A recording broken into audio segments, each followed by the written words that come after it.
These 78 records with their bleached out labels were collected in the early 1950s by myself.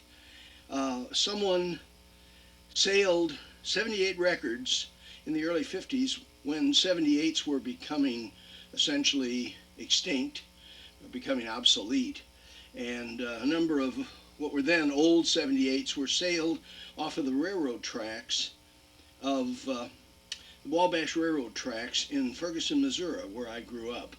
And these were collected by myself when I was about 10 years old from Minnert's Pasture, where they had sat in the sun and bleached. And they show the toughness of 78 records, because I'm going to play a few of these. And they sat in the sun for perhaps, in some cases, maybe 3 or 4 months, as you can see by the bleach labels.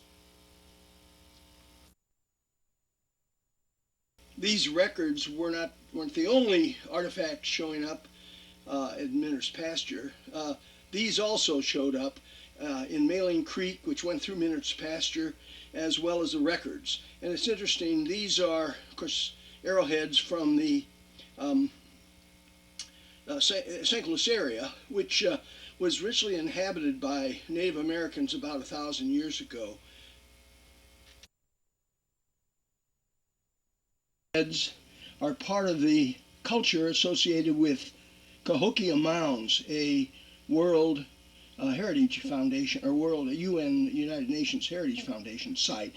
And St. Louis used to be known as Mound City.